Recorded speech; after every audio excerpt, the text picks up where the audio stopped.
ان تینوں قبروں کی نیت کر رہے ہیں۔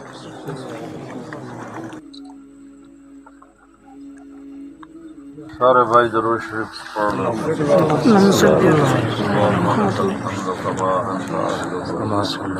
صلی علی محمد کما انت اہلہ وفعل بنا ما انت اہلہ انک اہل التقوی و اہل المغفرۃ۔ یا اللہ اسی جو کچھ پڑھے تیری بارگاہ وچ، اے میرا بیٹا پہ، او میرا چاچے دا بیٹا ہے، او میرا چاچا ہے، او میرا چاچے دا بیٹا ہے، نہ چاراں نو دا ثواب پہنچا یا اللہ، ندیاں قبراں نو روشن فرما، فرما کسی تے سختی تو دور فرما۔ قبر پر پھول ڈالنا، اگربتی جلانا۔ بچپن سے ہم جب بھی قبرستان جاتے تھے تو اپنے پیاروں کی قبروں پر پھول ڈالتے تھے اور کنارے پر اگربتی جلاتے تھے، لیکن کبھی کسی سے اس بارے میں پوچھا نہیں کہ ایسا کیوں کرتے ہیں۔ کیا اس عمل سے مرنے والوں کو کوئی فائدہ ہوتا ہے یا یہ صرف کلچر ہے؟ خرم خیرانی امریکہ سے، یہ کلچر ہے اور ناجائز کلچر ہے، حرام کلچر ہے۔ نہ قبروں پر اگربتی جلانا جائز ہے، نہ قبروں پہ پھول ڈالنا جائز ہے۔ بسم اللہ الرحمن الرحیم۔ السلام علیکم۔ یہ کچھ ہفتے پہلے کی بات ہے کہ مولانا طارق جمیل صاحب کے بیٹے عاصم جمیل صاحب کا انتقال ہو جاتا ہے۔ خلاف معمول ان کے جنازے کے بعد دعا مانگی جاتی ہے، اس کے بعد قرآن خوانی کا اعلان کیا جاتا ہے، اور اس کے بعد عاصم جمیل صاحب کی قبر کے اوپر پھولوں کی چادر چڑھائی جاتی ہے۔ یہ تین وہ چیزیں ہیں، نماز جنازہ کے بعد دعا مانگنا، قرآن خوانی کا اہتمام کرنا اور قبروں پہ پھول چڑھانا۔ یہ علماء دیوبند کے ہاں اور دیوبندیوں کے ہاں یہ حرام اور بدعت ہے۔ شروع میں آپ نے مفتی طارق مسعود کی گفتگو بھی سماعت کی ہے، جس میں ان سے مسئلہ دریافت کیا جاتا ہے کہ قبروں کے اوپر پھول چڑھانا کیسا ہے۔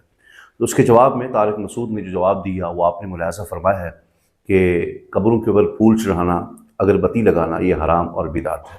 احباب ذی وقار، کسی کی موت کا مذاق اڑانا اگر کسی نے سیکھنا ہو تو ان مولویوں سے سیکھے جن کو اپنے محلے کے لوگ بھی نہیں جانتے۔ مولانا صاحب کے بیٹے کے انتقال کے بعد جیسے سوشل میڈیا پہ انہوں نے تماشا رچایا ہے، کسی نے طارق جمیل صاحب کو بدعتی قرار دیا، کسی نے جاہل قرار دیا، کسی نے مولانا طارق جمیل صاحب کو ایسے گھٹیا الفاظ کے ساتھ ان کو یاد کیا کہ اگر میں آپ کو بتاؤں تو آپ خود حیران ہو جائیں گے۔ خیر، اب آتے ہیں اصل بات کی طرف کہ مولانا طارق جمیل صاحب نے اپنے بیٹے عاصم جمیل صاحب کی قبر پر پھولوں کی چادر چڑھائی ہے، یعنی پھول رکھے ہیں۔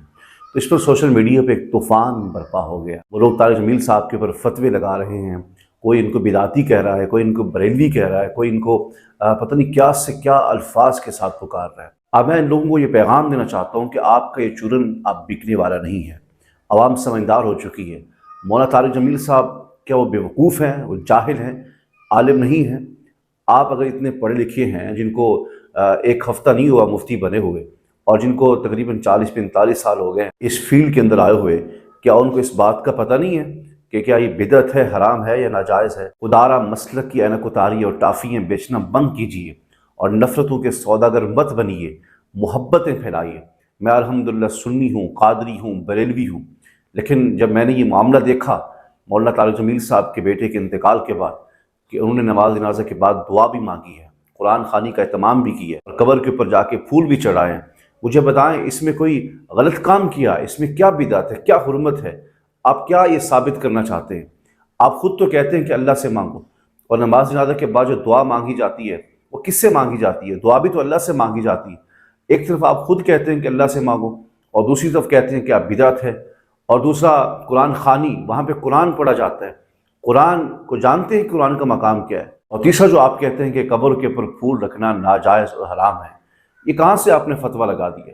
بخاری شریف کی آپ نے وہ حدیث پاک نہیں پڑھی کہ آقا علیہ السلام کا دو قبروں سے گزر ہوا تو آقا علیہ السلام نے فرمایا کہ ان دونوں کو عذاب ہو رہا ہے، کسی بڑے گناہ کی وجہ سے نہیں بلکہ ایک پیشاب کی قطروں سے نہیں بچتا تھا، اور دوسرا جو ہے غیبت کیا کرتا تھا۔ آقا علیہ السلام نے کھجور کی شاخ منگوا کر اس کے دو ٹکڑے کیے، ایک ٹکڑا اس قبر پہ رکھ دیا، دوسرا اس کے اوپر رکھ دیا، تو فرمایا مجھے اللہ کی رحمت سے امید ہے جب تک یہ سرسبز رہیں گے، شاداب رہیں گے، اللہ کریم ان کے عذاب میں تخفیف فرمائے۔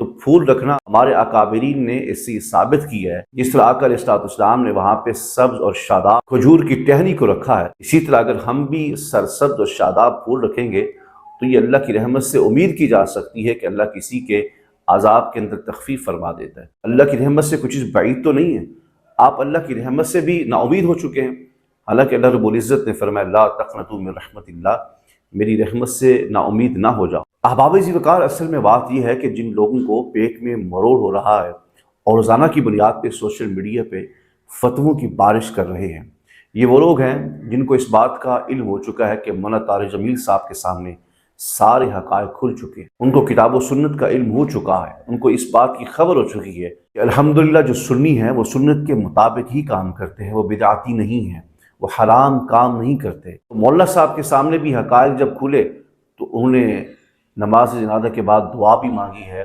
قرآن خوانی کا اہتمام بھی کیا ہے اور قبر پہ پھول بھی چڑھائے ہیں۔ یہ وہ طریقہ ہے جو ہم بھی کرتے ہیں، اور ہم کوئی اپنی طرف سے نہیں کرتے، ہمارے اسلاف کا یہ پیغام ہے کہ ہم سنت کے اوپر عمل کرتے ہیں۔ اللہ کریم ہم سب کو صحیح سمجھ اور عمل کی توفیق عطا فرمائے، آمین۔